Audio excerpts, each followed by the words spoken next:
opposite lane of traffic because that way I won't have to do the U-turn. Okay. Because you know the initial way you're supposed to go is like all the way down then come up. Yup. But like if you go that roundabout, you'll get lost because you'll end up in Pangani. Okay, so maybe he knows better. Okay. But either way, it's very scary being on the opposite side of traffic. Yeah. The big buses for Sika. Yes. Right and center. I was like, gosh, I'm going to die. So before the interview, I don't think God would let you die before the interview, though. Like you had to make it. And I've made it. Yeah. God. Question. Yes. What'd you do for Easter? Because that's when you snaked me.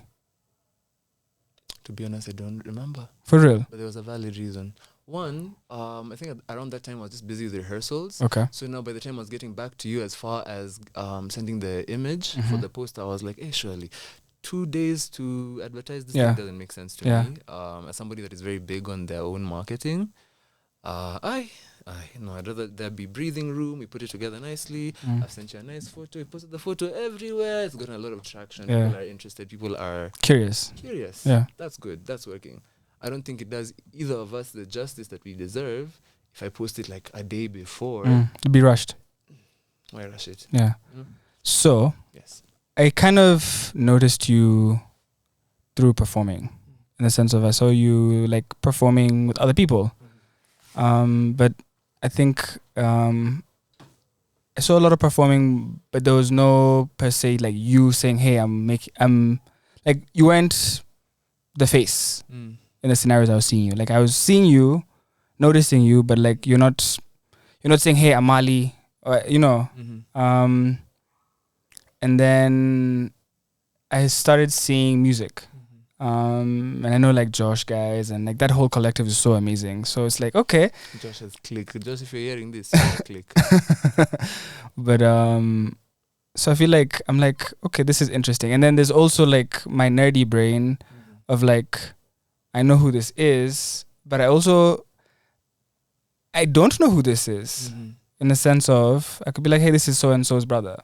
But I'm like, but that doesn't tell me who you are. Yeah. So I actually was like, I feel like I do want to know who this person is because it's like, who is this person? So I'd like you to introduce yourself.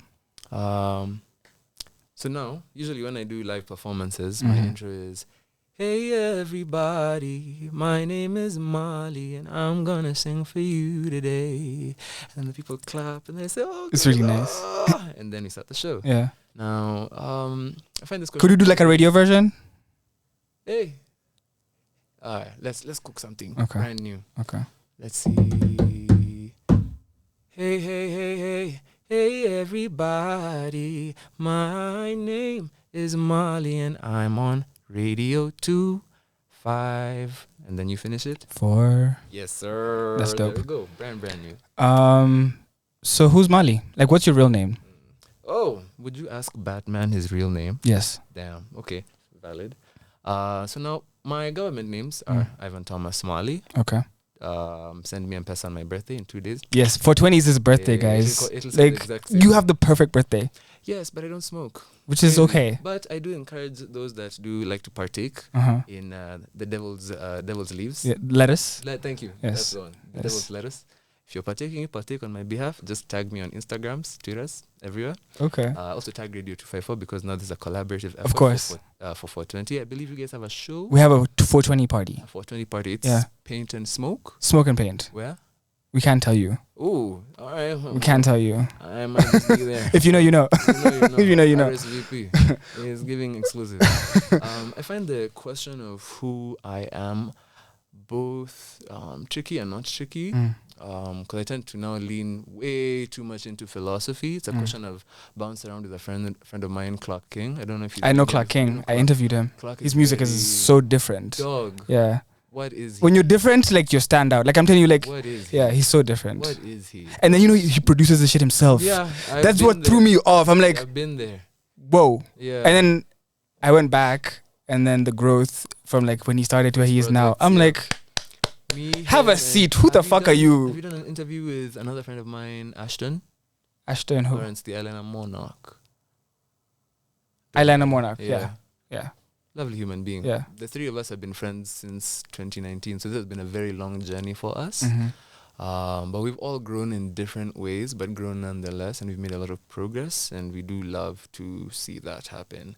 As for who I am, I don't know. I Okay. am a singer-songwriter. I am a bit of a cinematographer myself. I like to Ooh. shoot content. Uh-huh. I do.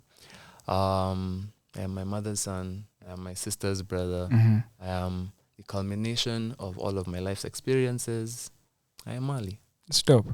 So Maali is actually your real name. Yes, it's my last name. And like, since you have so many names, when you were in school, what did you go by? Like when you were growing up, what did people call you around the house? Let me tell you. So now the beautiful thing about why I used the name Maali is because for my whole life I didn't appreciate the name. Because at the end, Ikomusho. And I thought that was so strange. So from And you have other nice kindergarten- names. Yes, thank you. Yeah, very white. Yes. you could definitely pass as a white man if Maali wasn't that. Yeah. Gosh. Like on Plus the paper, way I on speak- paper. Yeah, plus the way I speak doesn't help. Yeah. So from like kindergarten, it was just on all of the books, Ivan Thomas. IT. Would you go by IT or no? No. Okay, just Ivan Thomas. Yeah. Okay. I tried. You know, some people have really, really cool names that when you abbreviate them, is it abbreviation? Yes. When you abbreviate them, you get something cool like R.I.P. Yes. You know, like, okay. Yeah. Cool. Nah, mine's ITM. I was like, No. I don't know ITM what is to too do much, there. yeah. But so you went by Ivan Thomas. Yes, for my whole life. My family and friends throughout my life up until I was 19 called me Ivan. Okay. Still do, because that's what they know me by. And it's very weird for them now to call me Maali. Okay. 'Cause I'm like, whoa, why Do they ever do do it? that? Some do. That's Some do. interesting. Like recently I did the Boiler Room. Check you out. Yeah. Check you out. I was an influencer, whatever, like first time. It was kind of cool. That's dope. And when I was there, another very close friend of mine from back in the day happened to attend. And he was like, hey, Maali. And I looked at him twice like, hey. Oh, there's something very uncomfortable about it. Like, you know me. Yes, you know me. And in addition to that, now some of my very close friends have discovered that whenever we're in a public setting or whenever we're hanging out with each other and I can't quite hear them, they'll go, Maali, Maali, Maali, Maali. And I can't hear, regardless of the distance. But as soon as they say, Ivan, my neck like turns in the right direction. I'm like, oh. So you don't actually respond. So you're not even used to like respond. You know, like how you train dogs, or like, hey, your name is Rose, or I don't know. Like you don't respond to Maali. Like I don't know. Ivan just hits home. Okay. It's like my mother calling me. You know, True. like when your mom calls you. Yeah. You know. last name, Yeah. You know. oh, Yeah. You know. Hey, I'm in Yeah, trouble. yeah. Oh, or food is ready. You know, whatever it may be. Yeah. You just know I need to respond. You've been summoned. now. Yeah, I've been You've been summoned. It's a summoned. summoning. Yeah. So up until I was 18 or 19, I didn't really use or care about my last name. Okay. But then now when I decided to delve into music, it was around the time I was starting to think to myself, why don't I appreciate the Africanness that has been attached to me in name? I feel like that name is deserving of more love and attention. So you know what? I'm really going to do this music thing properly.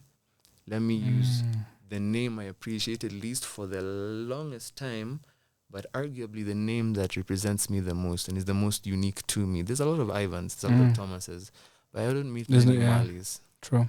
So that was my thinking. And it's spelled exactly like how you use it, like as the artist name is spelled exactly how it is on your real name. Did you add an Yes. Okay. Yes, exactly. Okay. Word for word, bar for bar. No. Where were you born? I was born in Nairobi Hospital. Okay. And 23 years ago. 23 years ago. At home, what was like? What do you remember? Like what hood did you grow up in? What estate did you grow up in? I've bounced around in this life. Mm-hmm. When I was Childhood, were you in like one place or like moving around? Okay. for a couple of years, and then I stayed in around the Kileleshwa, Kilimani. Then I moved to TZ when I was 7 or 8. So do you even remember like before you were 7? Touch and go. Touch and go. Yeah, you remember small, like very, very touch and go. But sometimes it's like looking at an album at my grandmother's house, and I'm seeing, like just the other day, we're at my grandmother's and we're going through the different albums, yes, with all of my siblings. And then I saw a photo of me in Kakamega, and I was like, hiya, I've been to Kakamega. Whoa. You don't didn't remember? notice. Yeah. This whole time, all of these, like, God knows how many years I've been like, hey, man, I I w- haven't reached my nyanya's shags. Mm. I feel kind of ashamed. Mm. Kobe, I've touched. Yeah. So I was in her mother's house. I said, Yeah. you know what? I feel a lot better now. Okay. I would still like to go, though, with her. So when you go to TZ, how long are you there for? I was there from 2008 to 2018. So I was there for 10 years. Bloody hell. Yeah. What? Yeah. I was there. So how comes you don't speak like them? I mean, when I do speak Can you speak Swahili, Swa? touch and go. This whole interview, you've not even said half a Swa word. This is true. I've been saying Swa words consistently. Yes. You've not said. And I've understood you, and that's okay. So- okay. Communication is key. So you're in TZ for 10 years. What's that like?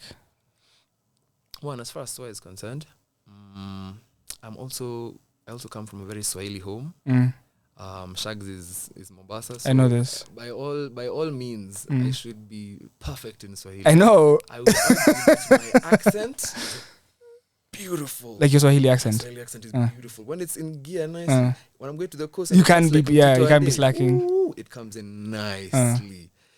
But you prefer. where I fall off is, I think, vocabulary. Okay. And with And also, I feel like because of not growing up here, Mhm. you wouldn't also use Sheng because Sheng is nasty. Like, what are you I speaking? think it's nasty. Like to Tanzanians, don't our Sheng is not. Yeah. It's very. Our regular Swahili already It's bad. So now rude. Sheng. Yeah. So now Sheng is. So is that. but like But growing if up, you would try you to have? learn- Were you not speaking Sheng growing up? No. Okay. But what was the comic called that used to come? in- Shakes McKenna, Superstars, Super Strikers. Super Strikers, and then Shujaz. Yes. I used to try and get the Shujaz comics as much as possible when I'd come back from TZ on vacations, Mm. just so that I'd stay up to date somewhat. With Super Strikers, like Shakes But McKenna or what? No, more with the Shujaz FM comics. Ah. Little like excerpts Mhm. and two vocabulary sections with Mm. Sheng in them. And, yeah, Okay. I would try. I don't think I remember all of them. How but often would you come back and forth between TZ and Kenya when you were living there? every vacation I could, so I can say every maybe 5 or 6 months. Hmm. Yeah. How was school there? School was, I'll say, lovely in general. Mhm. Less about the education, not that the education. I'm was assuming. bad. I'm assuming. Did you go to an international school there? Or you just yes went- and no. Okay. I'll answer everything in one go. Sorry. So school was nice because of the people more than anything. I Mm. made wonderful friends that are still my very, very close friends. We talk like monthly on a very, very long call. Like, we really try Mm. to be in each other's lives as much as possible. The education system I started in there was Nectar, the local system. Mhm. I went to Jaffrey Academy, Mhm. the sister school being here along James Gishuru. Yes. I think. Yes. And then So was it like an Islamic school? yes and no. There was a lot of Islamic people there, Mm. but it's not like it was necessarily as Islamic as the one that's here. Because the Okay. one that's here, I have a friend who went to the one that's here and it was we Islamic. have to do Yes. classes. We didn't have that. Okay. We didn't have to do any specific Islamic classes, but there were a lot of Islamic people, so I was very, very in the culture, etc., etc. Mm. What was the other question? Did you end up going to an international school while you were there? Yes. So now, if I joined in standard 3, Mm. from standard 3 to standard 7, it was the local system. Nectar. Yes, and in Nectar, in standard 4, you have the big exams, Mhm. which I think is crazy. Class because- 4. Are you yeah, serious? Imagine, I know nothing. imagine, I can I've been kick here ball for a and year. bano Dog. straight. Why do we have why? No, and maybe I can handle 100 bob. Dog. 100 bob. Eh. Then we had another one in standard 7, Mm. which is now Kenya's standard 8. KCPE-ish. Yes. Okay. So now I did mine in standard 7 a year before everybody else. Pressure, Jesus Christ. Mm. But anyways, from there, the school adapted a GCSE and the Cambridge system into it. So now instead of going into Form 1 in the Went to local you- system, I went to year 8. Okay. Yes. Not year 9. No, not year 9. Okay. Yeah. So yeah, that's how it And then you worked for whatever finished. reason. And so when you left TZ, had you finished school there? No, I'd finished my GCSE, so I'd finished Year 11. 11, yes. Okay. Then I came back here and I did year 12 and 13. Okay. Yes. I'm curious as to what kind of music you're listening to, and I don't know, because now you guys had Kiss FM and stupid shit to keep confusing our heads. But like, what did you grow up listening to, and where were you listening to? See, as like, I don't know, because I'm also assuming the fact that you're in Tanzania makes the experience different. I'm sure there's internet and all these other things, there's TV, but like Azam TV is not playing what NTV is playing, and even then Wasafi was not even there. So I guess like growing up, what kind of music are you consuming? Where is it coming from? And you know, even in school, are you guys performing? Is there stuff happening in terms of like plays? You know, that's why I'm asking these questions. Asking beautiful questions, you guys. Well, I want to find out so much about it. Today, plays is the trigger word. We'll get there though. Okay. As far as music is concerned, yes, by virtue of just being there, I am introduced to like all the bongo music. All. If Diamond so much as breathes in melody, I will find out. Okay. In public transport, in the school bus, although the school bus was another story, I have memorized a good number of Indian songs because my bus driver from standard 3 to year 11, same guy in essence, my bus driver from standard 3 to year 11, in essence, played almost the same playlist every day. Yes, updating it every once in a while, but it stayed the same. That flash disc stayed the same. He never removed it. It got to the point where halfway through one Indian song, I already know what's the next one. I'll sing it to myself in my head and I'll say, yeah. Then it comes, I'm sorry. And now the Indian influences, music-wise, that I got, and now the bongo influences that I got, I'm lucky that I got to still be a part of the greater, I guess, African experience, in the sense that I was a DSTV baby. Yes. So all of us. Yeah, all DSTV babies in one way or another. So I still got to listen to Kina Trace. Okay, RIP to DSTV. Those niggas held us down. Football, cartoons, music, e-news. There's nothing you couldn't find. Trace. Like, we would have been washambas. We would have been washambas without DSTV, to be honest. Because it would have been KTN, NTV, KBC. So yes, thankful I had that as well. We also had this thing, I can't remember what it was called. Milan. It was a more local, I guess, version of DSTV for where I lived. I lived in Arusha. Okay. So when we didn't have DSTV, we had Milan back and forth. But even that one, I still had channels like Nickelodeon. Okay. We didn't have Disney, maybe Cartoon Network. But the catch was, it was Nickelodeon, I think from like Pakistan or India or something. So the shows subtitles are in English. There's no Hindu or whatever subtitles. But every once in a while, there'll be an ad that is purely in a different language. Okay. And I was very okay with that. Very okay with that. And the movies as well. Like, they used to make movies, and they might still make movies for like the different ice cream companies. Yes, because ice cream, they're big. They're big, yeah. So I'm seeing like between those ones and like the Lego Ninjago guys, gosh, like I don't know what the ice cream brand is called, but like now this guy is going on like a whole quest to find the new flavor. For real. And to help him vanquish the thing. It's very entertaining. Okay. Entirely in a different language with subtitles, but entertaining nonetheless. Okay. And then now through my family and through my mother, I was introduced to now an entirely different sphere of music. From my grandparents, I got a lot of jazz, Earl Clue, Nat King Cole. I was into Nat King Cole outside before we started this. Okay. I feel like I interrupted you. You're having a session. I was just chilling. Okay. I was just chilling. I was charging my phone. So Okay. I was like, hey, I'm gonna sing for everybody since I'm here. Yay. Earl Clue, Nat King Cole, Ella Fitzgerald. That's now like my grandfather, my grandmother.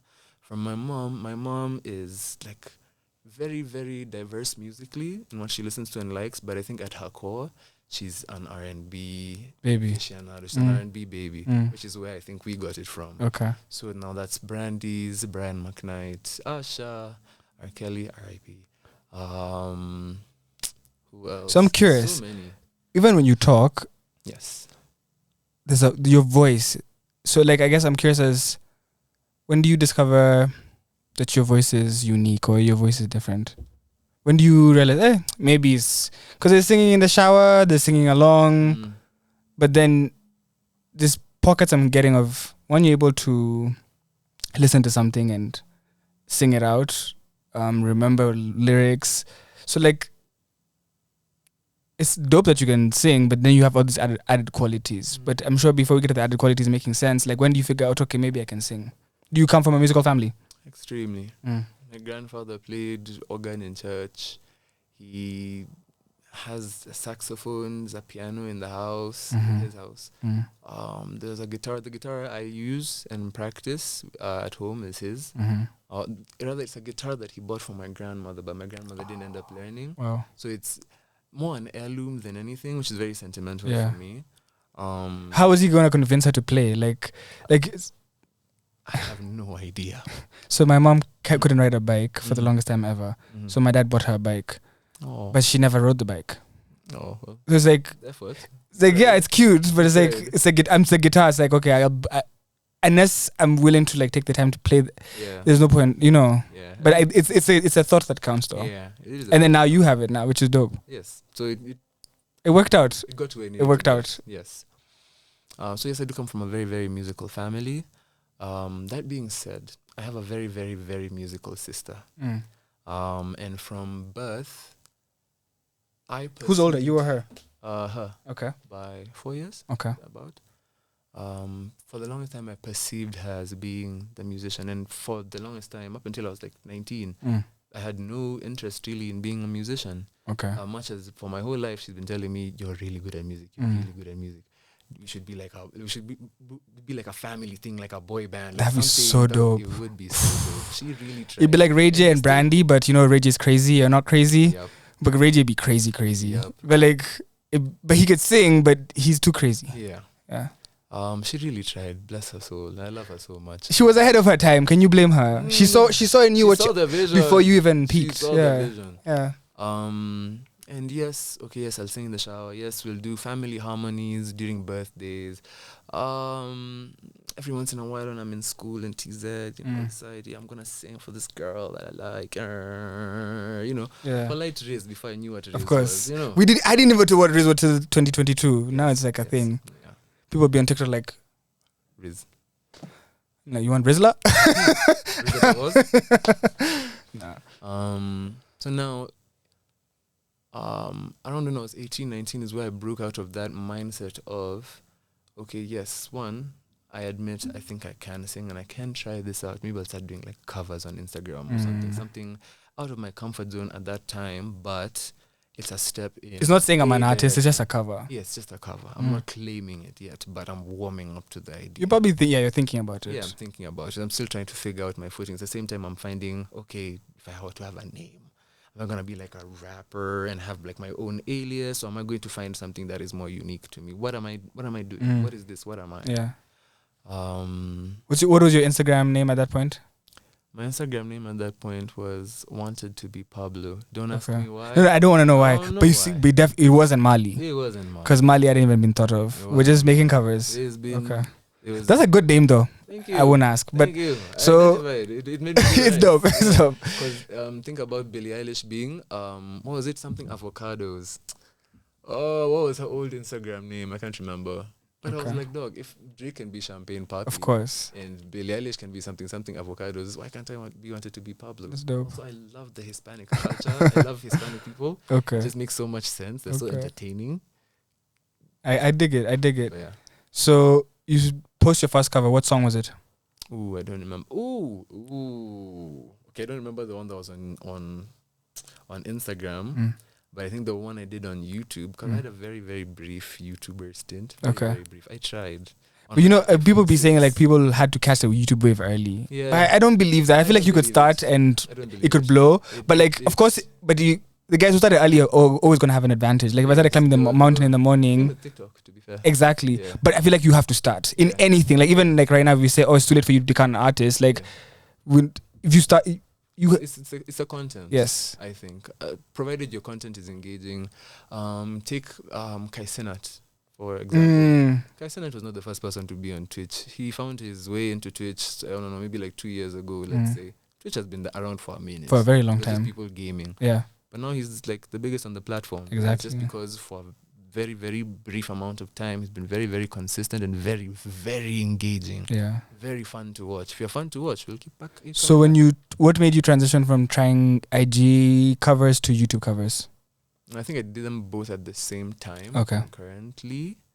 What kind of covers were you doing? I'm curious in terms of like what songs were you covering? What was the sound you were, I guess, tinkering with? I think I tried to stay as close to home as possible while also be engaging, while asking my different friends to give me different recommendations. So one, I am an anime fan, big anime fan. So I think I did a cover of I can't remember the band's name, but they did BTS. Not BTS. No. Whoa! That is a violation. BTS is K-pop. K-pop, not anime. This is more J-pop. Okay. To be fair, J-pop, J-rock. Which is Japanese pop rock? Japanese pop, Okay. and Japanese rock. Okay. It was for I think a show called Haikyuu. It's a volleyball thing. Very very nice. I recommend anybody who's an anime fan that hasn't watched it to please watch it. I also did A-Team by. So I'm wondering what gets engagement, because you realize engagement is important. You can't just be doing covers for the sake of doing covers. So I guess of all of these different, you start with covers. Of all of these different covers, which one finds, I guess, the most reactions or gets you to consider even, okay, maybe I should do more?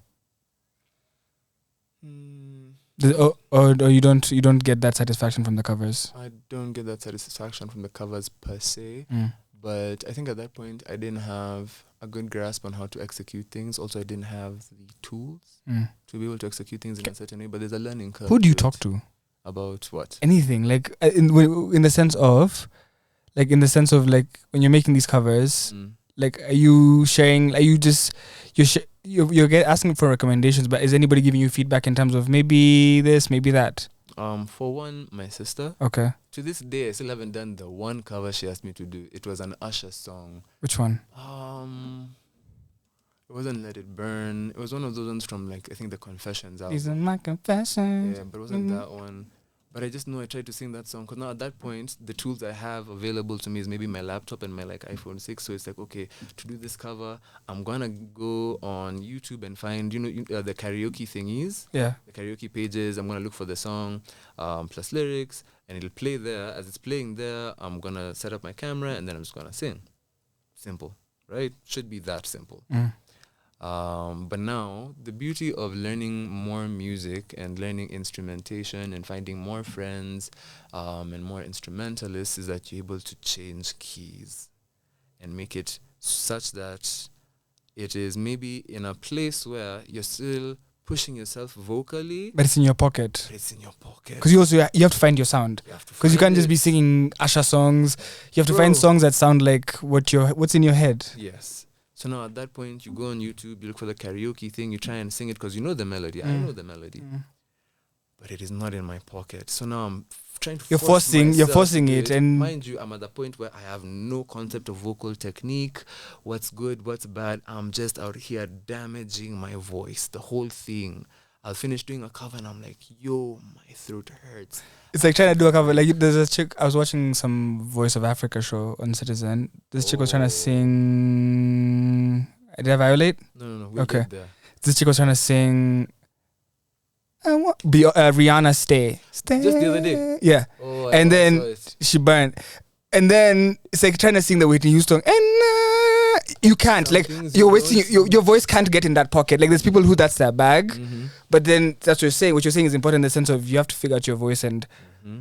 What you see, like how when you talk, that your voice is comfortable there. If you then you can find your. Yes, but now if you try to do something that's outside of that, when you try to do outside of that, you're going to hurt your voice or just be stuck trying to find a sound. And that is advice that people give you. Exactly what you said. The way you speak should be very similar to the way you sing. For some people, it's not necessarily the case. But I love it when someone has a different singing voice from their talking voice. It surprises me. But then, yes. Like there's this girl that I think was on The Voice America a while ago. If not The Voice America, one of them. She's I'll describe it as a very squeaky voice. But when she sings, it's like instead of, like you'd expect that, okay, if I speak over here, I'm like a baritone, so it's like, I'm almost deep. But when I sing, I get higher. For her, it's almost the opposite. If her voice is very like high and very squeaky, when she sings, it gets very soulful and lower. So that's very confusing for me. How that which makes like, huh? your music even more interesting. Yeah. It makes the whole package even more interesting if you can those kind of scenarios. Yeah. So now for a lot of people, yes, your singing voice should reflect what your speaking voice is, yes, but also understanding, yes, if I'm going to do a cover,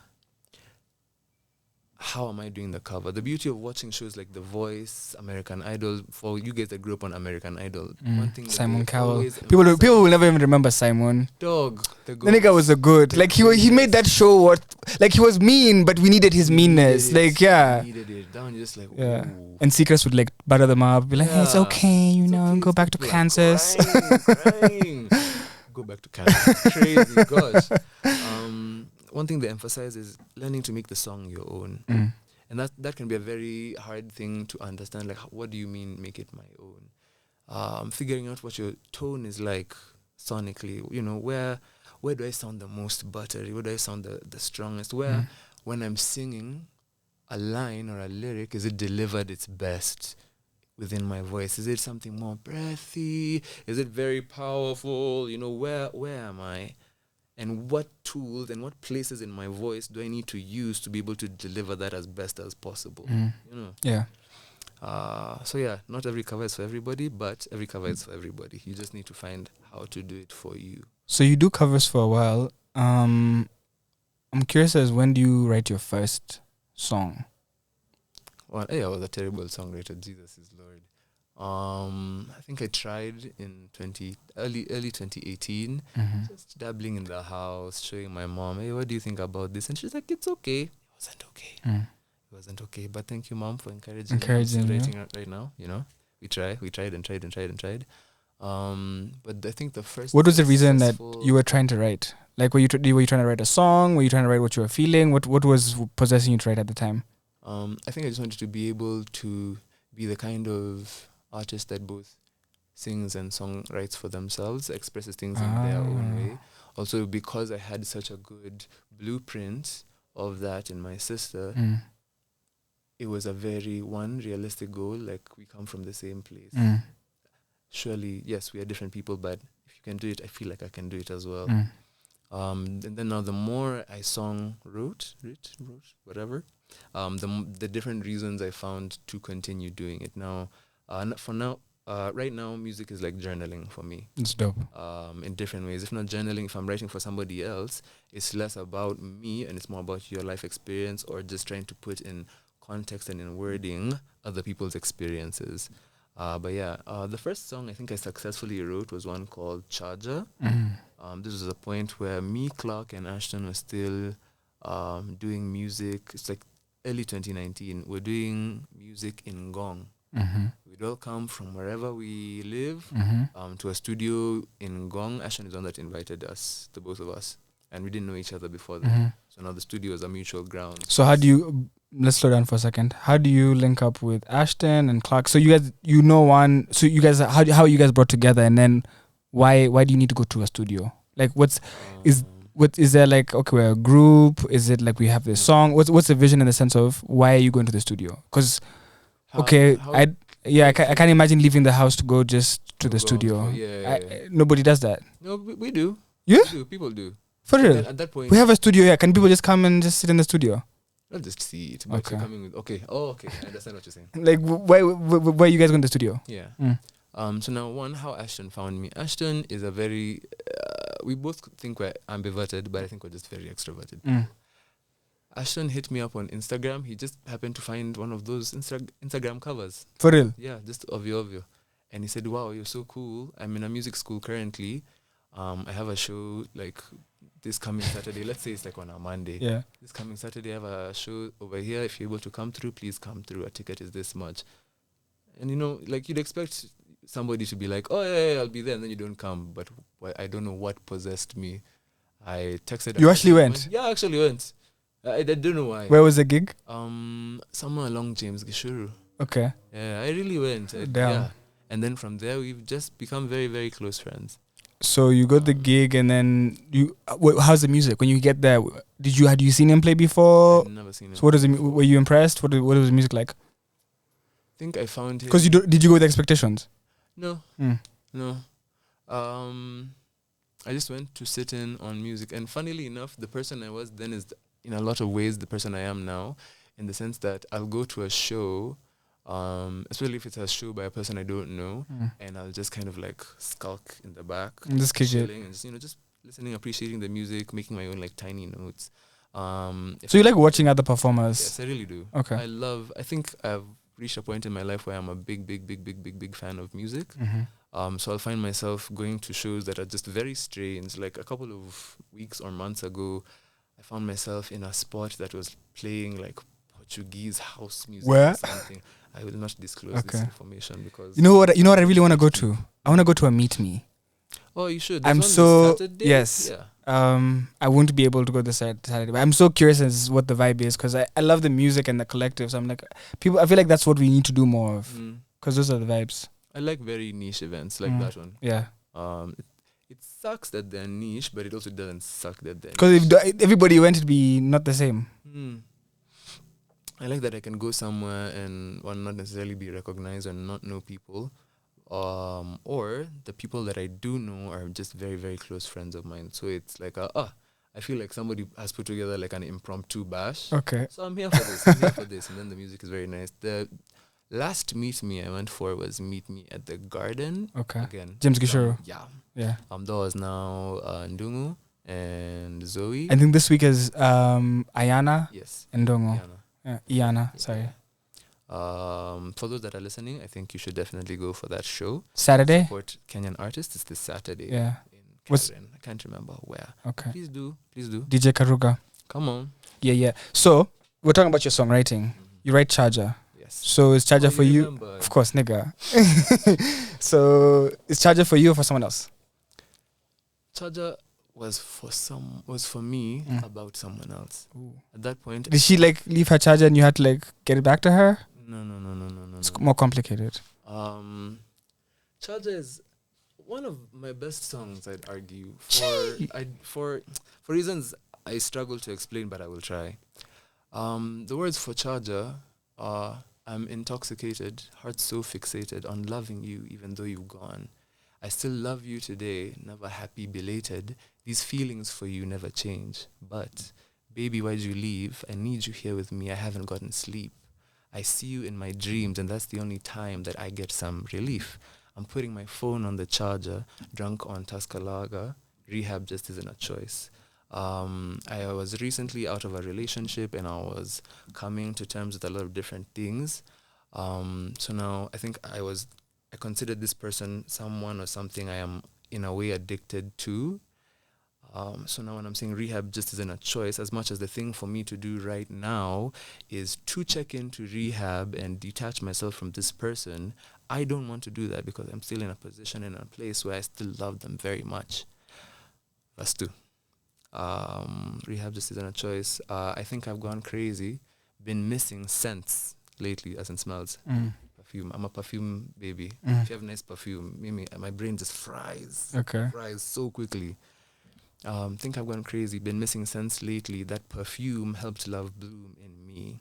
I've been feeling jaded. You cut me serrated because now my mother is a baker. Yeah. Please follow Sweet Addiction Kenya on all platforms, especially Instagram. It is my birthday month. Buy me cakes. Thanks guys.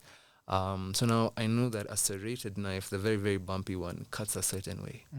And the way this love has broken and fallen apart is as though I've been cut not by a regular knife, but a serrated knife. It cuts very differently. It goes through. It's bumpy. Yeah. It grinds through almost. So it's a very, very harsh cut.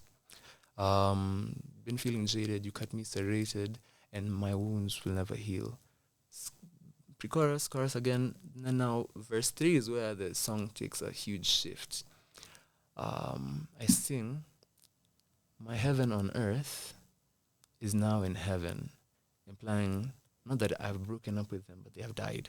Like they're like dead to you, but they're not dead. Although I kind of meant it literally. They didn't actually die, Yeah. but it was cool for the Yeah. story of it Yeah. all. Like, and it was very nice performing it. Like, people go, whoa, what? They died? Yeah.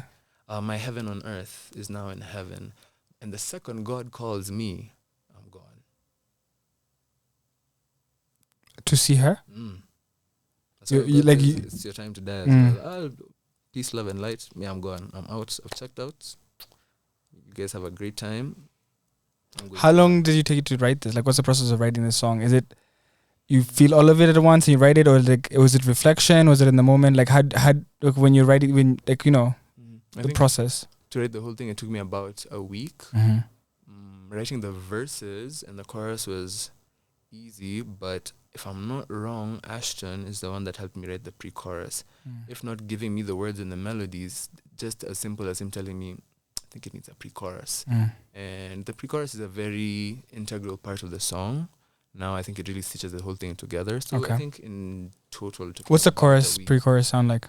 But baby, why'd you leave? Need you here with me, haven't gotten sleep. I see you in my dreams, that's the only time I feel some relief. I'm putting my, no chorus, phone on the charger, drunk on Tuscaloosa.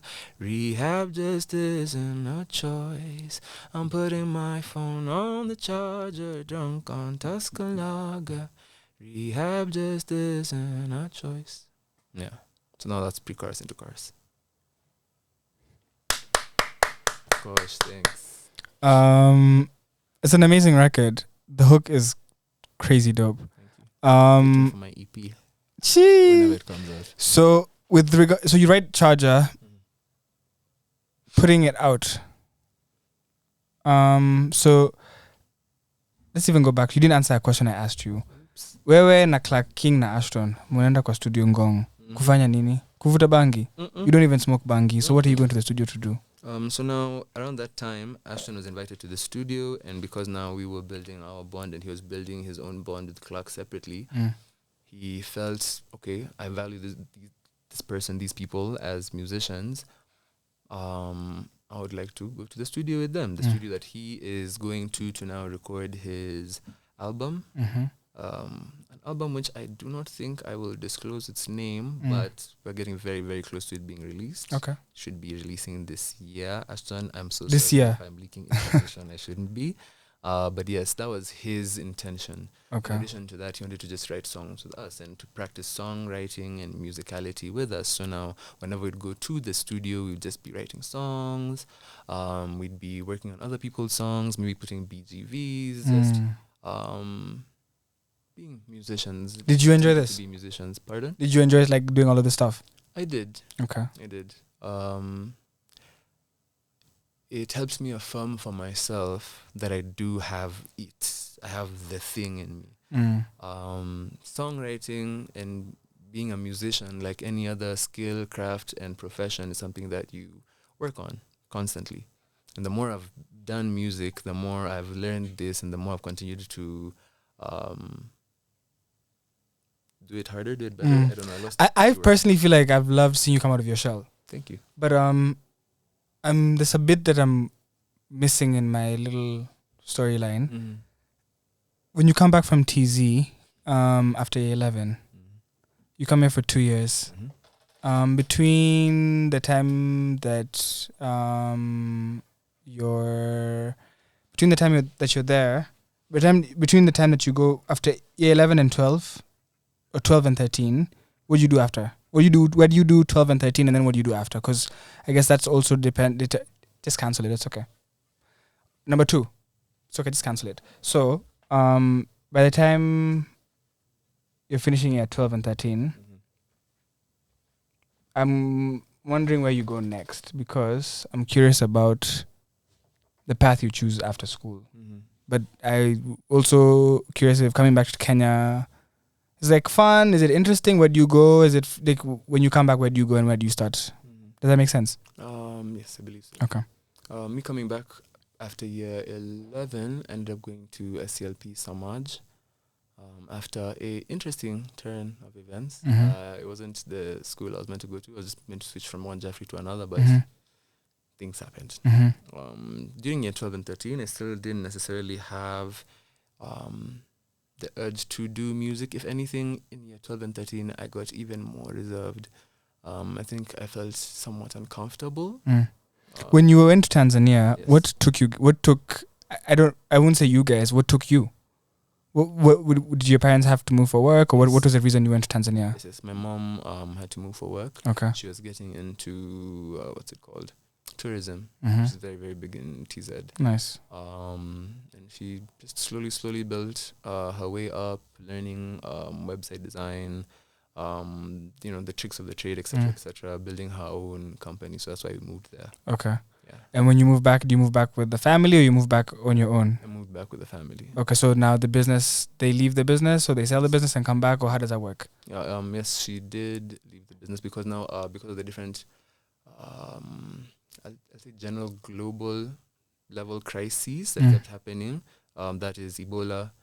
That is, I feel like there was another one at some point, but either way, these things tend to kill tourism. True. In a very, very, very. Look at the coast right now. It's like COVID. There's hotels that were there for years that died. Closed down because of COVID. COVID now, in fact, if they still had the business, you just somewhat come back, somewhat recovered your clientele and your connections after Ebola, and then COVID again. And mind you, that's like the primary source of income, so to speak. So does it make sense to continue doing it, or do you just find something else to do? Okay. Because at the end of the day, my mother has her children, and they have to eat. Yeah, kids are like that. They don't stop eating. They don't stop. And they don't care if you have money or not. Still It's eating, like... by the way.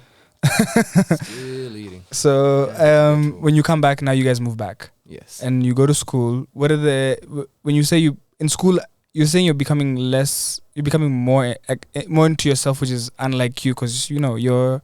So in this time period, are you making friends in school? Yes. Okay. I am making friends, but I think I had it in my mind because I've grown so accustomed to the friends I've had for years, having to now reestablish connections in a deep way like that felt touch and go. I felt like I was trying to fit a square peg into a round hole. Like, okay, as much as I'm hanging out with people that are somewhat and a lot like me, I'm so in my head about the whole thing.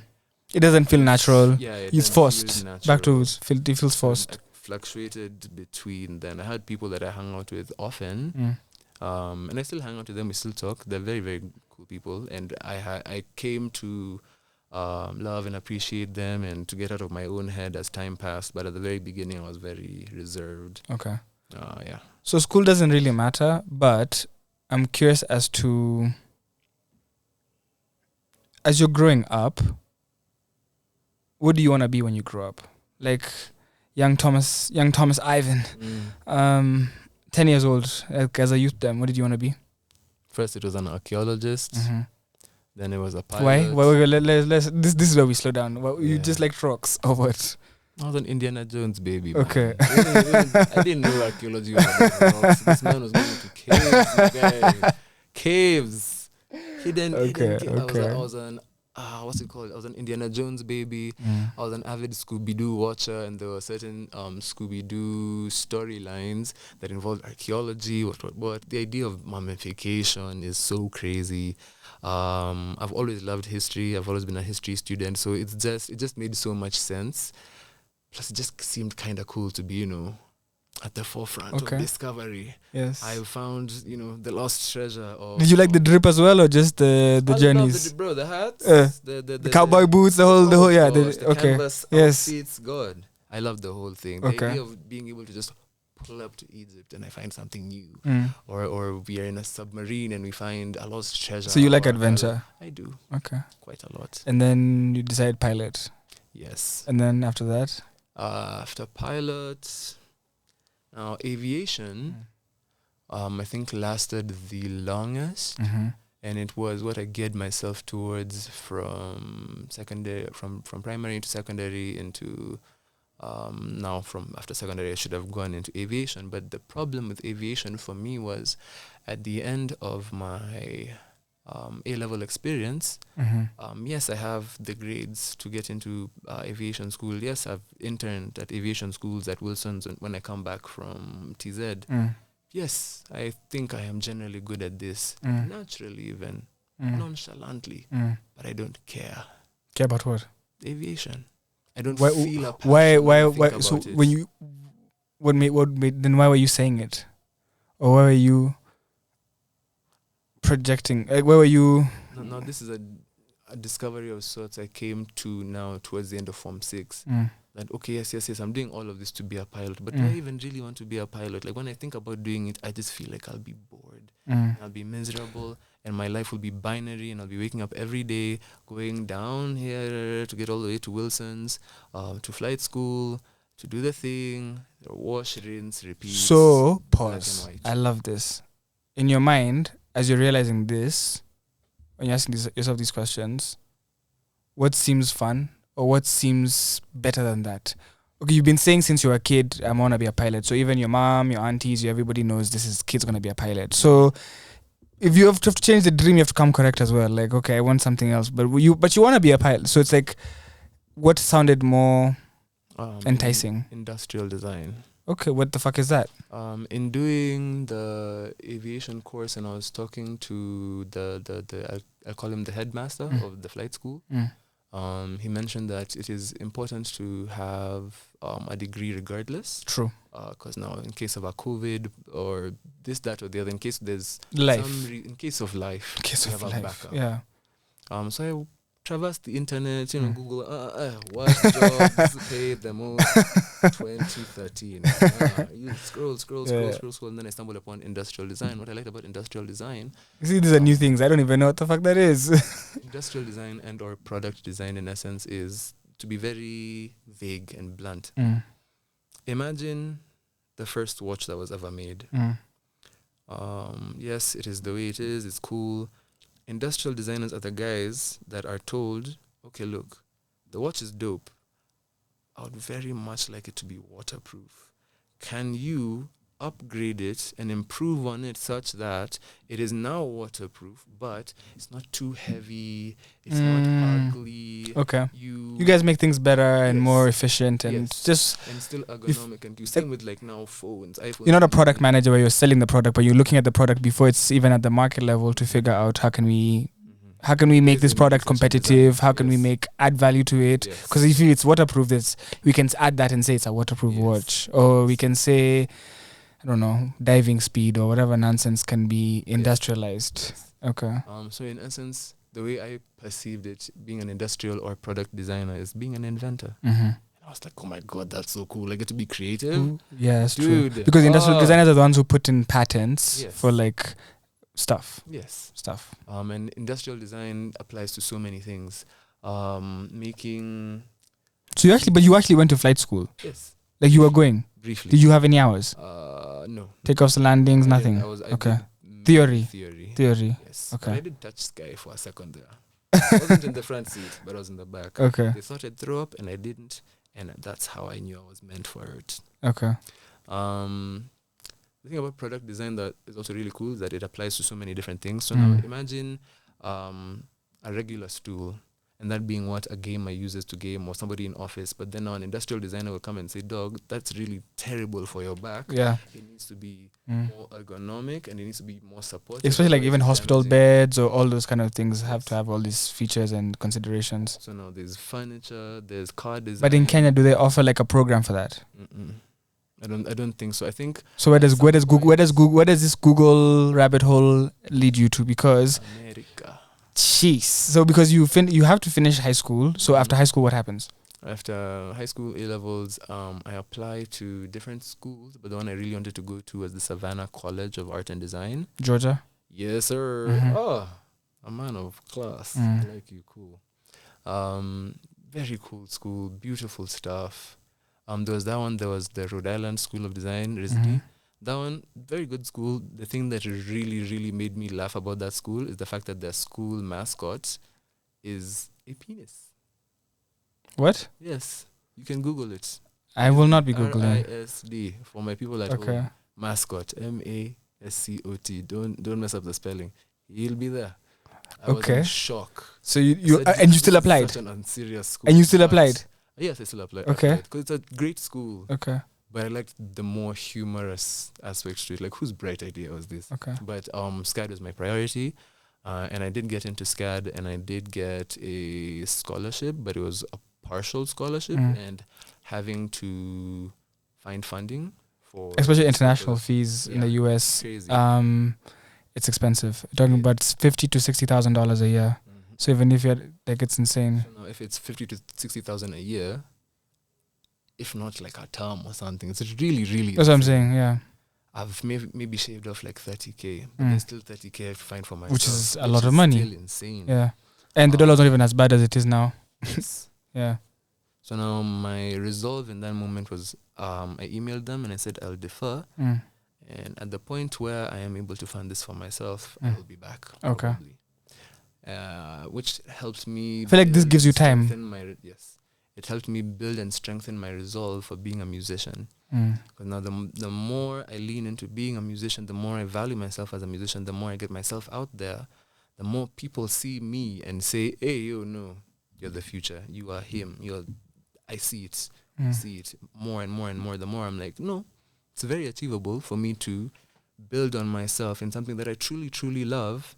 And at a point where I am so stable, I can add other things onto that and things from my past. I'm still interested in aviation, just not as my main thing.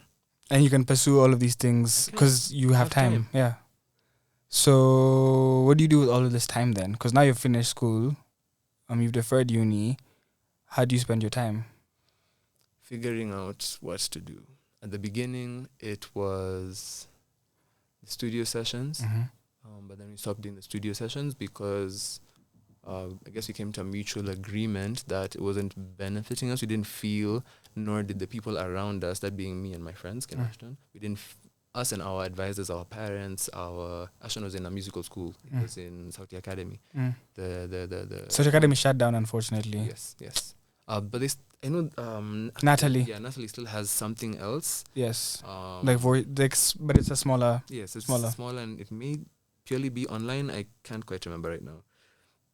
Natalie as well was asking us, okay, you guys are going to a studio. This person is your quote-unquote manager. Yes. How many followers do you have on Instagram? I'm like, I have like 1,200. Ashton is like, I have like 1,800. She's like, okay, how many gigs are you doing weekly?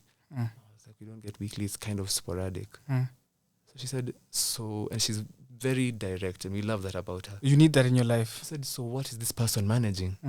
There's nothing to be managed. There's no gigs, there's no shows, there's no book. Yeah. Music out. No. Yeah. The music you're recording isn't getting anywhere. So what are you doing?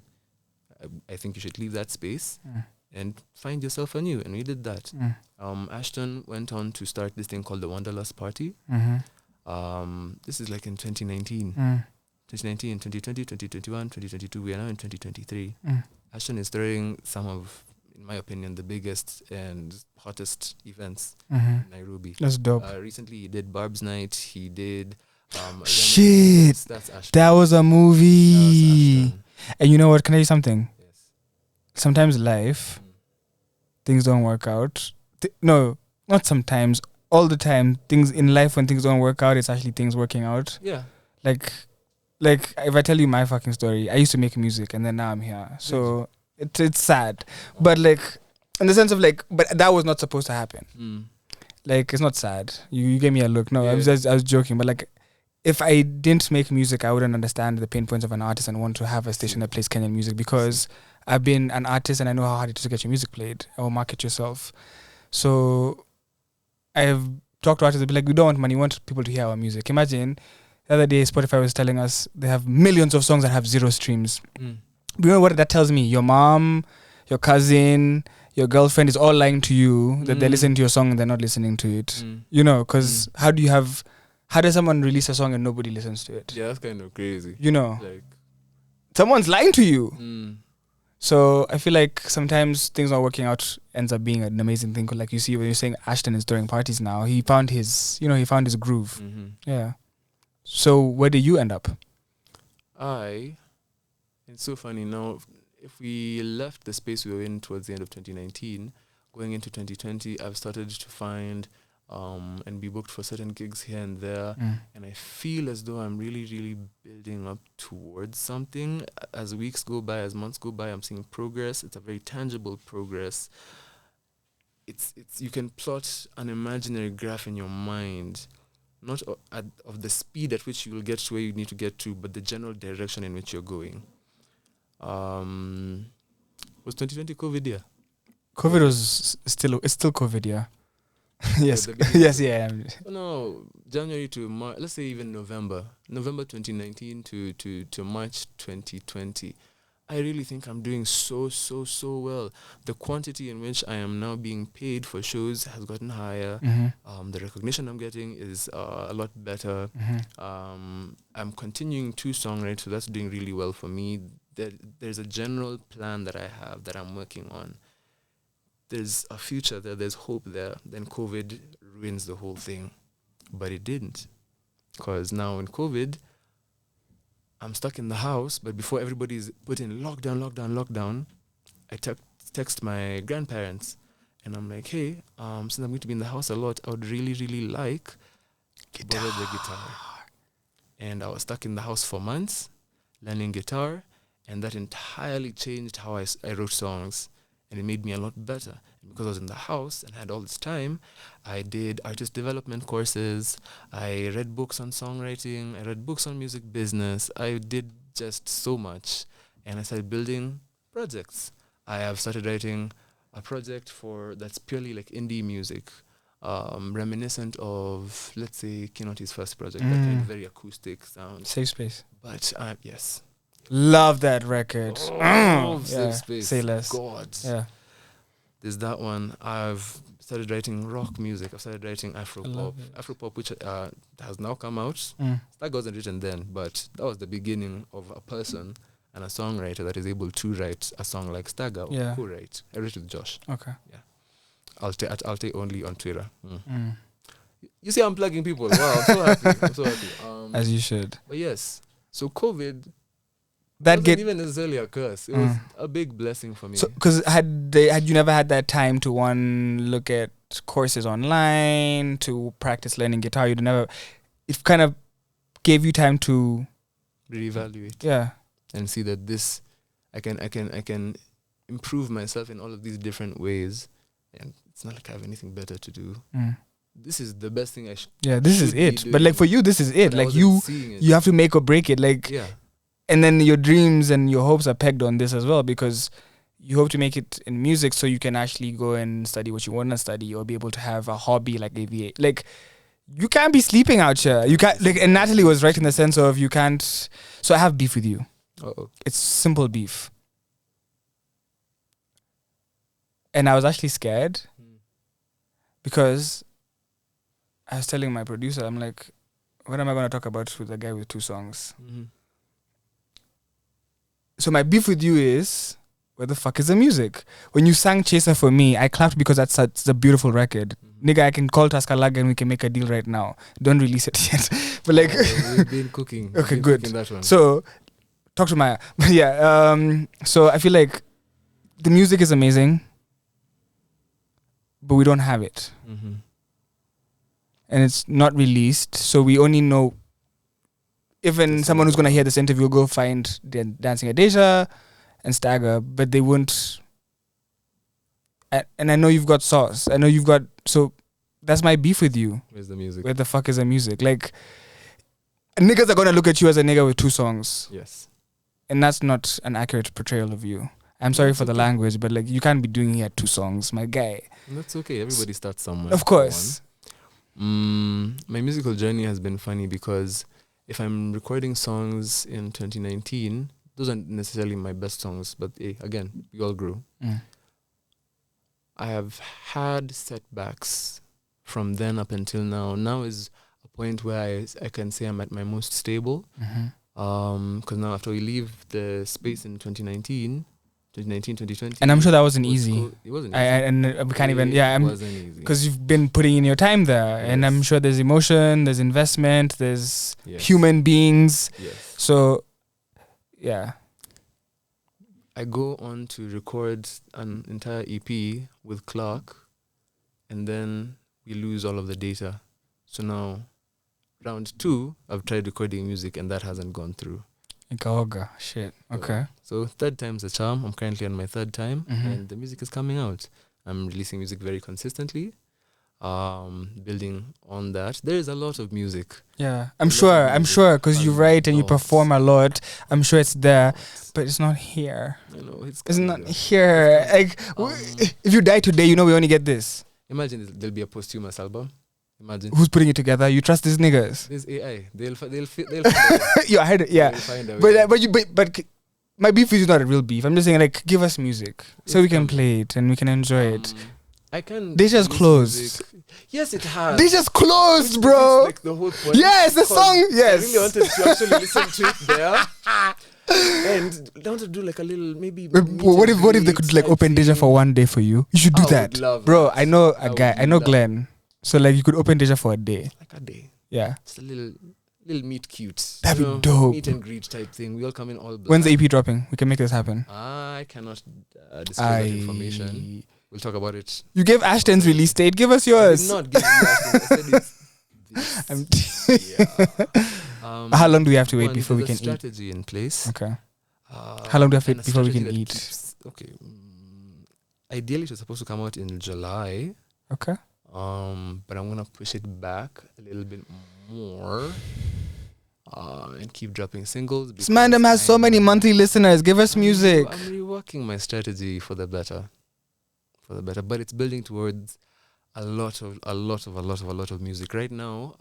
In tandem with my manager, I'm trying to solidify myself as one of, if not the best songwriter in Kenya and then the world. So yes, I've started with an Alte song, more Afro-popish in Stagger. I've moved to Dancing at Deja, which is more R&B-ish. Then from there, maybe I'll drop a ballad. Maybe I'll drop one of the rock songs, showing the diversity to all of the different people listening into my music, the diversity of me and what I'm able to do, which is doing a lot of things for me, not just as a singer, but as a songwriter, and yeah. as somebody that loves songwriting, not just for myself, but for other people. Yeah, so get me into the studio, and people have been contacting me to come to the studio, showing that, hey, yo, Maali, that one I've gone to, again, one of these niche events, and somebody is like, yo, I heard your project, I work here, I think you're really dope, please come to the studio, and you can, and we talk, and we go and we record music, and we write music, and we work together, and all of this compounds and amounts to something. So, yes. But the music is coming, guys, imagine. I'm stopping for a second, and I'm thinking, I can't imagine what it's been like being patient and figuring it out. I'm grateful that you've even been able to make it to this point, because you could have given up or, So I'm grateful that we're here. What I'll ask you is the people who are big right now, and big is relative, but like big right now, people who I saw 10 years ago, starting out. I saw Ben Sol in 2010, 2023 right now. I saw Booty 2011. Coming out this 420. Yeah. Lion of Suda. Thursday. 420. So Ben Sol 2010 coming up. Booty 2011, 2012 coming up. Brandy Minor. I met Brandy Minor in 2009 in the studio. In a music studio when I was 2009. So the guys who are big right now, they've been patient. I used to make my music in 2009. I gave up. These guys, they're still here. So I've met all of these guys making music. 2009, I told you, Brandy. 2010, Ben Sol. 2011, 2012, Booty. And can I tell you the only thing that when I tell you the secret to success that I've seen and I know, and if I tell you it's a secret to success, you won't believe it. Consistency. Not giving up. You see, when I started rapping, I used to rap with Naiboy. You a rapper? Yeah. Okay. So we used to rap. And then, I stopped rapping. Naiboy kept rapping. He became Naiboy. These guys, I'm telling you, Brandy was in studio singing hooks for us in 09. To be doing Kuna Kuna and Kasikia Vibaya and getting paid, it's been a journey. So as much as we've been patient, I want to know, do you have the tenacity to do another 10 years? For you to, because it takes about that long. Some cases are different, but like, if you had to figure it out for another 10 years, would you be willing to do it? Could you do it? I would. And would you be mentally like there? Like, how would you handle that? Like, because that's my question. Because that's literally, if you don't give up, Kahosh said it, but you niggas don't listen to Kahosh. But if you don't give up, nothing can stop you. If you start building a house and you don't, like, whatever you do, it'll be a marriage, a friendship, whatever, if you don't give up, it's yours. You know? So I'm interested in, like, how do we not give up? How do we... Because we want you to have a journey. That's the only way we're going to be able to see you tour the world, go to school, do all of these amazing things that you're going to go do. But it's... I'm praying and I'm asking you to be patient in advance. Because I can see you there and you will get there, but there's here and here. And I don't know about this in between. It looks dark. One, again, Ashton. There's a thing he taught me. Maybe it's just like a fancy way of being delusional. It's okay. But the general concept is, yes, I have a goal. In the present day, I am going to feel, okay, my goal is I want to have performed at, let's say, Coachella, right after Frank Ocean's set, yeah? Right after. I'm the headliner. Okay. Isn't that crazy? The feeling I'm going to feel after I go off stage, I'm going to feel that in the present day. It is going to happen. I've felt the feeling then in the present day. It is just for me to let the present and the future overlap, but I am already there. Yeah. I truly believe it and it will happen. Okay. So it's called living in the end. You live today as though you are that artist already. And you make conscious efforts to move in that general direction. Sense? Yeah.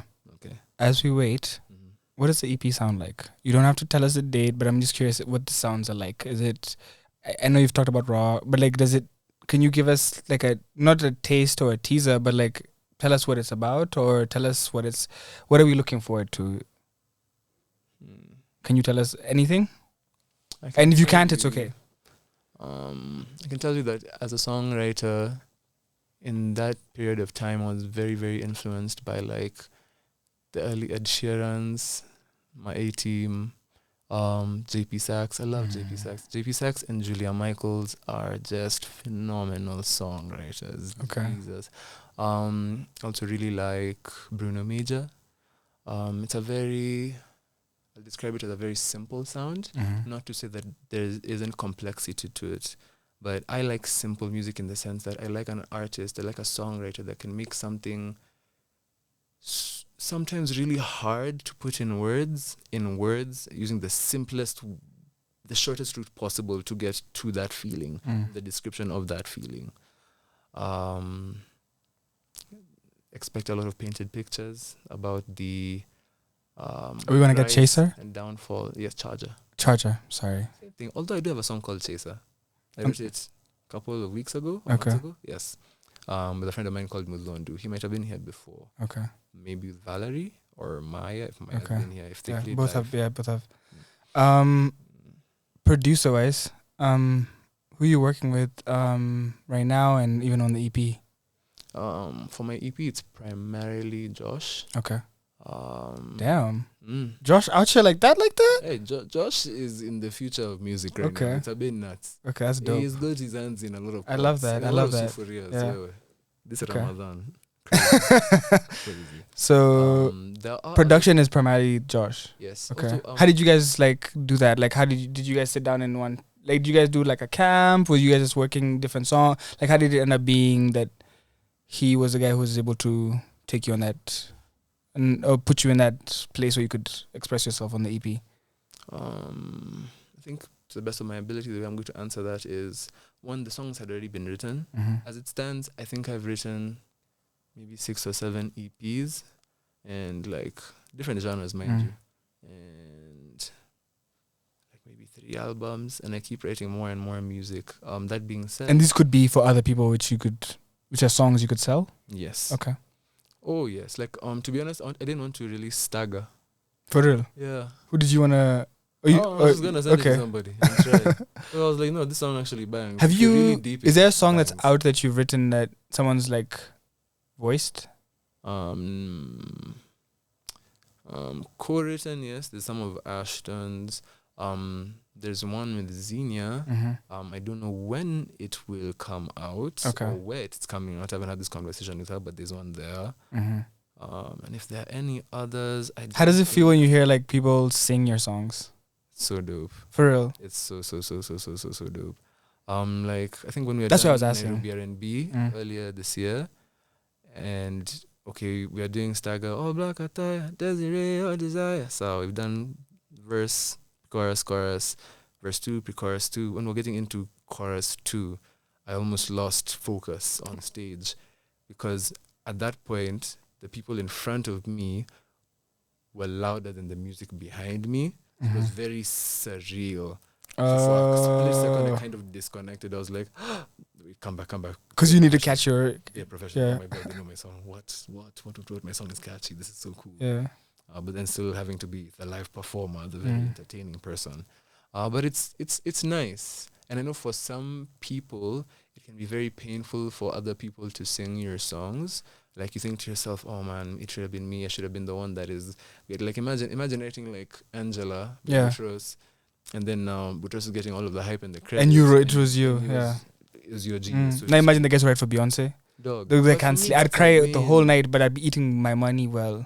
For me, that's a win. It's a win. Maybe you're not like world famous or world known, but you shaped music in a huge way. Imagine writing Halo. Yeah. What? That's incredible. It's insane. But no one knows you. That's okay. Everybody knows the song. But they don't know you. They know Beyonce. That's okay. Okay. How it gets to you doesn't matter. It got to you. It did. Performances. Have you done any performances like on your own where you've like headlined? Yes. How's that? Different scales. Okay. It's very nice.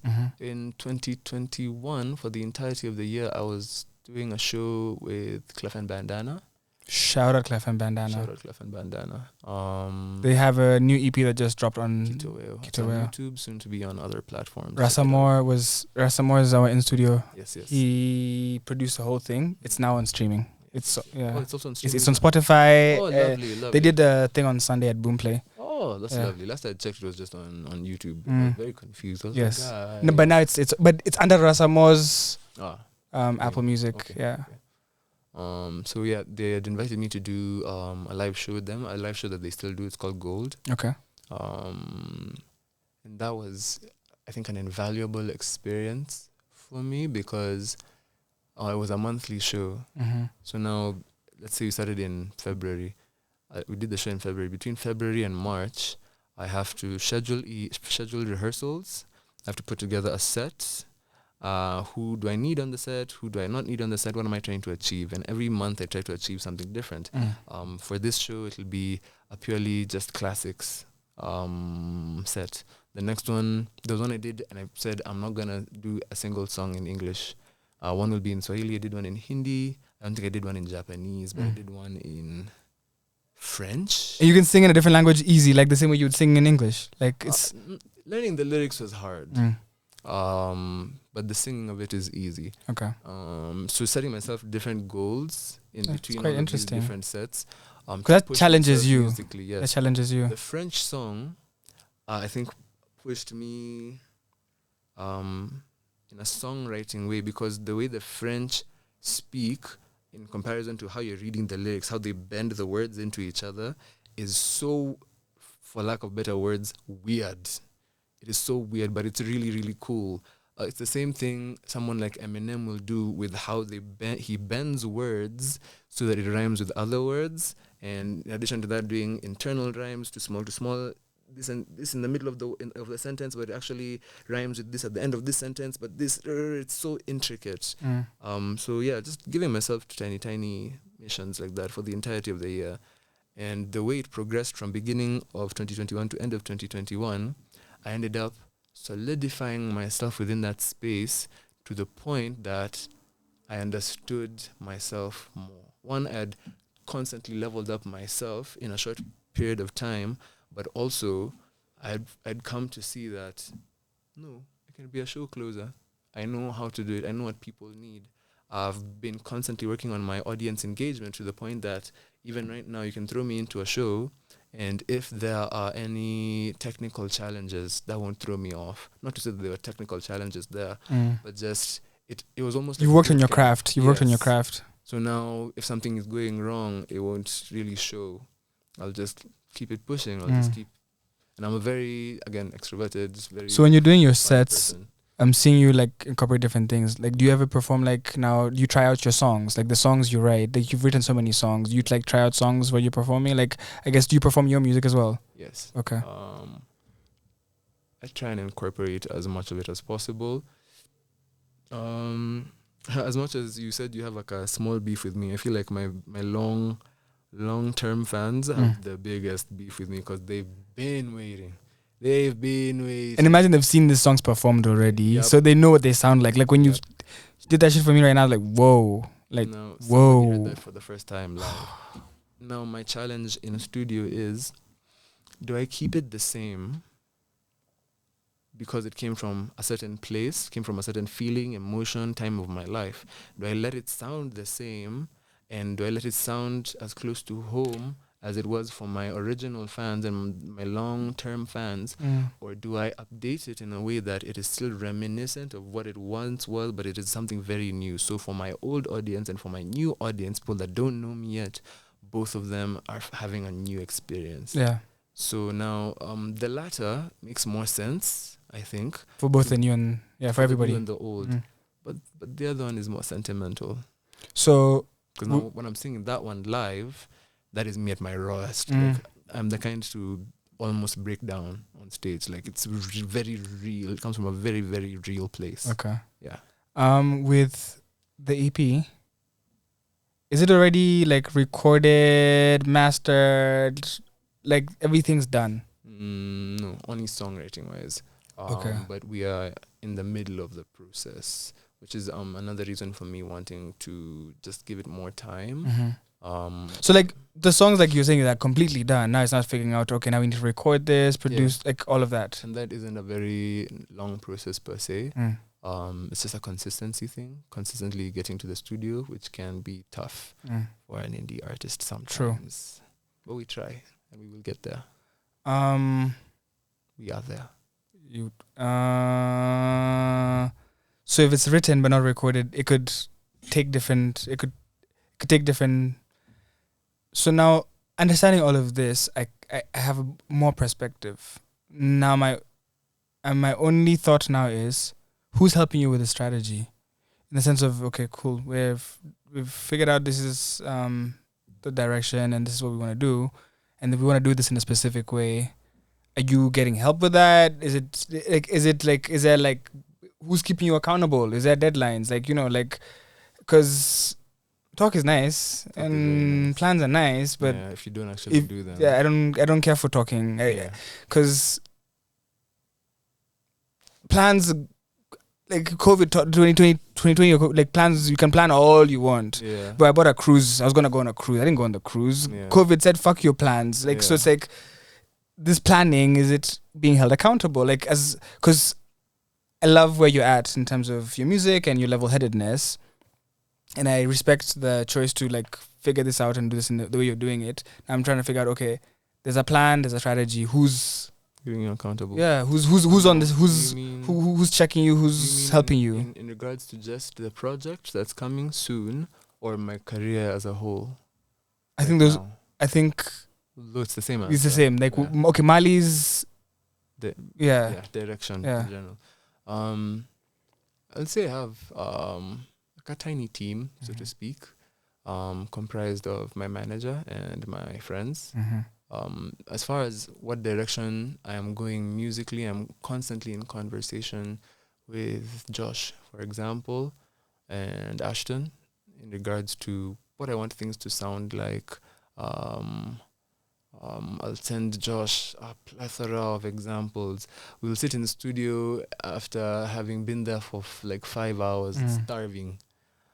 And then we'll stay there for another 2 hours just listening to like Yaba live and being like, oh my God, you see how she did the thing? They're like, I want to do that. And he's like, I understand what you want. And building that rapport, that back and forth, we build like a muscle, a collective muscle between the two of us of how best to Maali. You get? As far as keeping me accountable, I'll say my manager keeps me like wildly accountable because she's very artistic, but she's very business oriented as well, which is good. Who's your manager? Her name is Nyagodhie. Okay. Yes, you should meet her. She's lovely. That's dope. And she'll fight you if you keep her money. But yes, she's lovely. I thank her for being in my life for as long as she has been. She has me so structured. We have this like application called Notion, which I did not know about.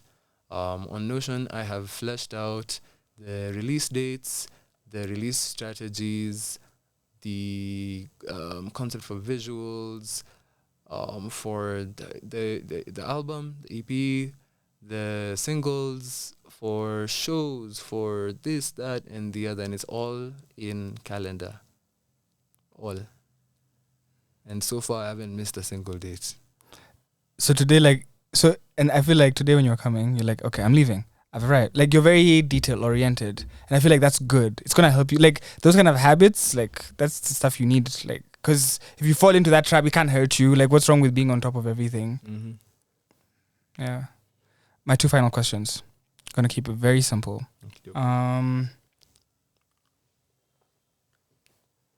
Will you perform at 420 for your birthday? At the Radio 2 show? Yeah. I don't think my manager would like that very much. Why? It's very impromptu. What do you mean? She'd like, we collectively as Maali, because we're like an organism, we would like Maali to have more time. Because we're very, what's the word I'm looking for? Not intuitive. Very specific. Intentional. That's the word. Very intentional. And that's like in 2 days. Ooh. Come on. Mobilizing. You could do this. It could be done. Come on. Email me on the side. Okay. We'll see if it's possible. I think I have your email. It's my birthday, so I'm in Come on. lots of places that day as it stands. What are you doing for your birthday? Going on little dates. Aww. I am going to be at home celebrating with my family for a bit. And then I'm going to be outside somewhere because it's my birthday and my friends have refused to let me stay in the house. That's good. They've refused. It's almost scary. But I love y'all. I will be outside. As we wrap up, you could take your career in a lot of different directions. I guess I want to know who you want to work with from Kenya that we could potentially like soon hear, like I guess manifest. We like to manifest over here. I guess I'd like you to do some manifesting of maybe people you want to work with or things you want to just put out there in the universe that will come true. Different people I would love to work with very soon. I already work with Maya. So I don't think that counts, but at least recording music with Maya I think would be very lovely. Just because I think I've considered our vocal textures and songwriting styles, and I just think something very dope would come out of it. There's Maya. I think everything you do is dope. Oh God, me and Mao would cook. Me and Mao would cook because as much as I am primarily a singer, I low-key started as a rapper and I'd study rap to improve my songwriting. Like now with the Eminems, like how are you saying things? How the are flow. you things? Flow, So every once in a while I'll just like a little something, and I'm like, wow, that would cook. And I'll show Mao or something. It's be very, very nice. I really, really want to do something with Kinoti. We're meant to be doing a something very significant with each other, but we've just had conflicting schedules, Mm. and we will end up doing Amen. I think a good amount of music together, and I think that would be beautiful as well.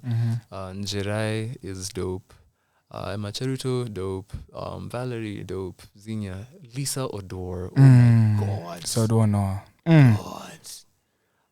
Elvis Who. Okello Max is beautiful. Yo, He's just so good at music. nobody. Hey. Yeah. Producers? Producers. Are there any producers you've heard them like, I'd like to work with those? You know, I think you and Jerry would make amazing music too. Yeah. Oh my Jerry, God. Yeah, yeah. that one's also in the Yeah, tunnel. and Jerry's But no, heavy. she isn't here. In the But as States, soon as yeah. she is here, hopefully, if our schedules are aligning, I would love to do music with her. Okay. She's so good. Yes. Dude, her project, the album. Oh God. Drugs. Dude, I'm Drugs. still addicted. Still addicted. Ecstasy. Don't get me started. Okay. So producers, anyone? I think my knowledge of different producers isn't as vast as it could be. Okay. Here I live under a rock. Which is There's okay. a lot of things I miss. But first one that comes off the top of my head is Cap.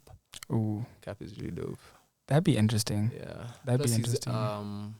He's trying to venture. We talked venture into other things, but let me not disclose too much. The Agenda Worldwide. The Agenda Worldwide. Shout out Cap.